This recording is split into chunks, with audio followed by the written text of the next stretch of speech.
चलिए अब हम लोग नेक्स्ट वाले मेथड में आ जाते हैं। ये रहा हम लोग के पास एवरेज यूनिट कॉस्ट मेथड। तो इस मेथड में हम लोग क्या करते हैं, तो देखिए जो भी टोटल कॉस्ट होगा, क्या होगा, जो भी टोटल कॉस्ट हम लोग के पास होगा पॉइंट ऑफ सेपरेशन के टाइम में, उस टोटल कॉस्ट में हम लोग डिवाइड करते हैं टोटल यूनिट से।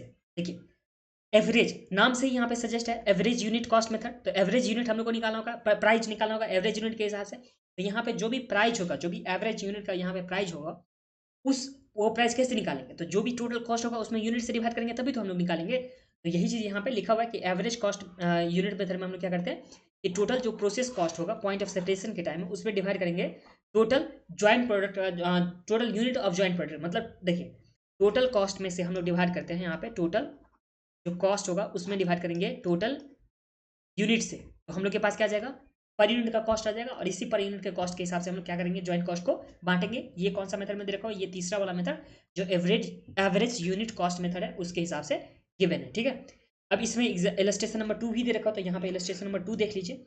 इसमें क्या बोला कि find out the cost of joint product A B and C using average unit cost method. तो हम लोग को यहाँ पे एवरेज यूनिट कॉस्ट मेथड को यूज करके जो प्रोडक्ट ए है, बी है और उसके बाद सी है, इस तीनों का क्या निकालना है, तो ज्वाइंट कॉस्ट निकालना है। और हम लोग के पास डेटा दे रखा हुआ है जिसमें बोला प्री सेपरेशन ज्वाइंट कॉस्ट, मतलब ज्वाइंट कॉस्ट जो हम लोग के पास गिवन है वो कितना 60,000। और उसके बाद हम लोग के पास यहाँ पे दे रखा है कि यूनिट कितना प्रोड्यूस किया गया, तो यहाँ पे यूनिट जो प्रोड्यूस किया गया जो 500 ए के वजह से, यहाँ पे बी में कितना था 200 और सी में कितना है 300, जो टोटल यूनिट कितना हो जाएगा 1000। तो यही पे हम लोग को बनाना है। तो देखिए टोटल कॉस्ट पता है हम लोग के पास, टोटल यूनिट हम लोग के पास पता है, तो हम लोग क्या निकालेंगे, एवरेज कॉस्ट। और जैसे ही एवरेज कॉस्ट निकालेंगे तो हम लोग क्या कर देंगे, उसे बांट देंगे उस एवरेज कॉस्ट के हिसाब से। चलिए हम लोग बनाते हैं इलस्ट्रेशन नंबर 2 को। इसमें आ जाइए इलस्ट्रेशन नंबर 2 में सबसे पहले यहाँ पे लिखेंगे हम लोग एवरेज कॉस्ट पर यूनिट। तो एवरेज कॉस्ट पर यूनिट हम लोग को निकालने के लिए टोटल कॉस्ट तो गिवन है, टोटल कॉस्ट कितना गिवन है, तो हम लोग के पास इसमें 60,000 का टोटल कॉस्ट है। तो यहाँ पे लिख दीजिए 60,000 डिवाइड करेंगे हम लोग, इसमें टोटल यूनिट कितना गिवन है, तो यहाँ पे टोटल यूनिट यहाँ पे 1000 गिवन है। इस तरह से रुपीज़ 60 पर यूनिट के हिसाब से हम लोग के पास क्या आ गया, कॉस्ट आ गया। ये तो समझने में कोई प्रॉब्लम नहीं है। अब हम लोग क्या करेंगे, सिंपली इसे बांट देंगे।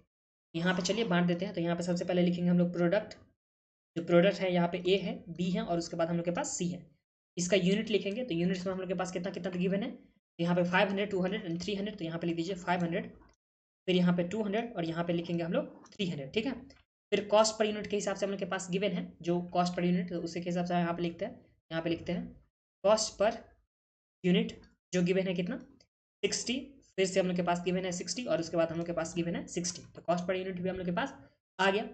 अब इसके बाद कॉस्ट पर यूनिट है, अब इस दोनों को मल्टीप्लाई कर देंगे तो हम लोग के पास क्या हो जाएगा, ज्वाइंट कॉस्ट का यहाँ पे आ जाएगा। जो भी वैल्यू होगा हम लोग के पास ज्वाइंट कॉस्ट, उसे हम लोग क्या कर देंगे, बांट देंगे ए बी सी के जो भी यूनिट दे रखा था उसके हिसाब से।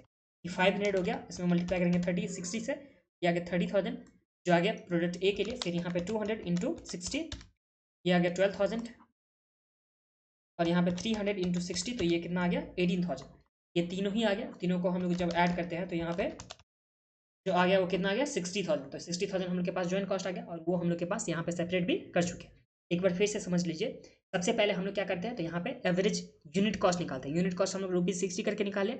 उसके बाद जो भी प्रोडक्ट है उसका यूनिट है, और उस यूनिट में हम लोग यहाँ पे जो भी कॉस्ट पर यूनिट है उससे मल्टीप्लाई करके वैल्यू निकाल लेते हैं। और यही के बाद हम लोग के पास क्या हो जाता है, ज्वाइंट कॉस्ट खुद क्या हो जाता है, सेपरेट हो जाता है। और इसी के साथ इलस्ट्रेशन नंबर 2 भी क्या हो गया, कंप्लीट हो गया।